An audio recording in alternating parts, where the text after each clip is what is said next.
Cancer. We all know cancer is one of the challenges faced by researchers due to its varied nature. There are over 100 different types of cancers known, from those affecting muscle and soft tissue to lung and breast cancer. Yet, we are still lacking the knowledge and technology to develop successful treatments. One particular cancer, called soft tissue sarcoma, is incredibly difficult to diagnose, as we currently rely on traditional, old methods such as morphological observations between samples. The same issues are posed to other types of cancers, and with their aggressive nature, we still have a long way to go. But wait, you've heard this before, right? That's why this video will introduce you to a novel approach using a bioinformatics perspective, using machine learning.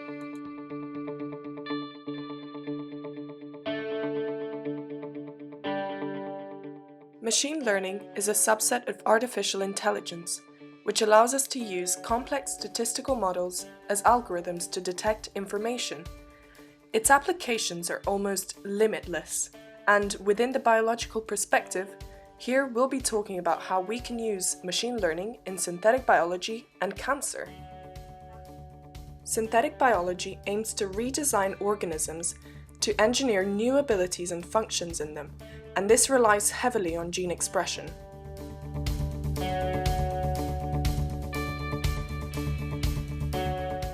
There are multiple players in the regulation of transcription. These include promoters, which allow transcription factors to bind to, enhancers, and the recruitment of RNA polymerase. The binding degree of DNA to nucleosomes controls the accessibility of the gene, and its promoters also regulate expression levels. These factors are only a few of the many involved. But the question is, can we design a DNA transcript with the ideal elements for fine-tuned gene expression? Yes, we can try that using machine learning.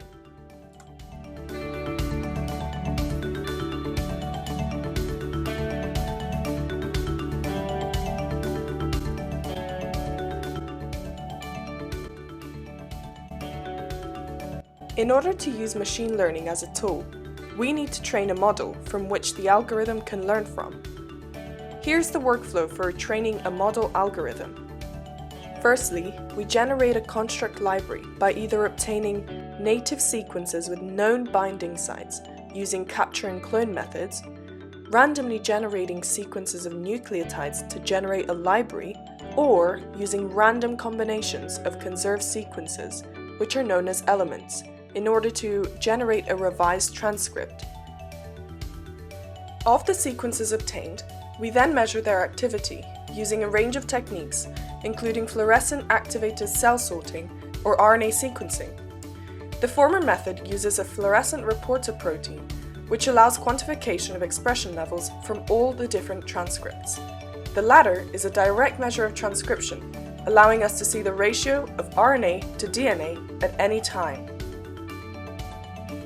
The penultimate step involves feeding all the relevant data, from sequences to activity levels, into the model in order to train it. This then will allow the model to improve its prediction for the last step. Lastly, we can test the model by introducing it to a novel sequence in order to predict the outcome parameters. At the same time, providing the model with some set target expression constraints, which can be concentrations of the end products, yield, and also limiting unwanted transcription. This training approach is then repeated so that the model can improve its accuracy in later predictions. In synthetic biology, this approach is used to develop altered proteins for desired metabolic pathways in the host. Now let's take a look at how machine learning can help develop diagnostics for cancer. One research group at Leiden University looked at soft tissue sarcoma diagnosis tools in hopes of being able to differentiate between different samples without relying on the inefficient morphological differences approach.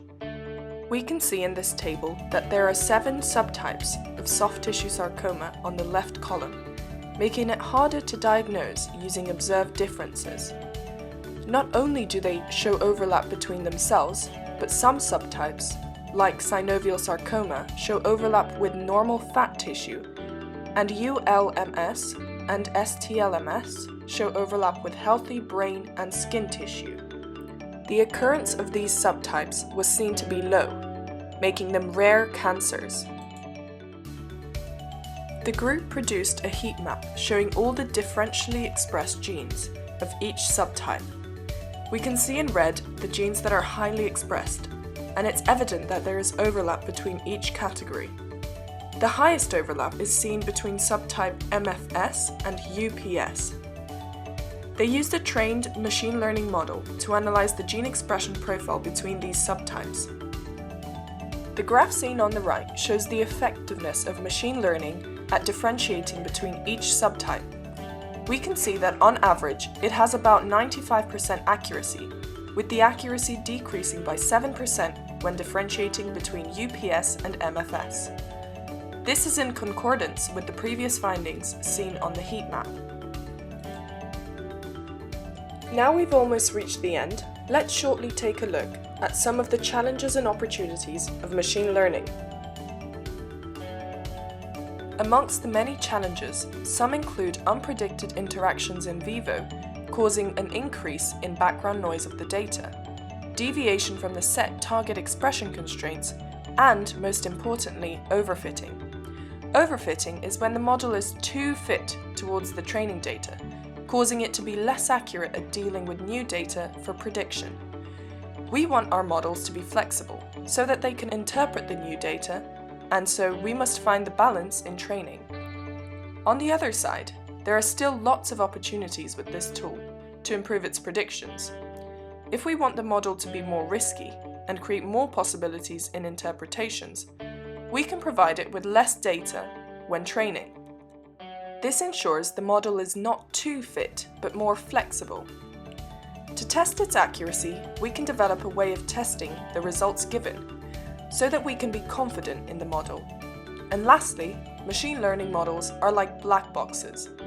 They give us the results, the new sequences, but do not tell us how they will be biologically viable. We must develop a way of interpreting the results and putting them into perspective.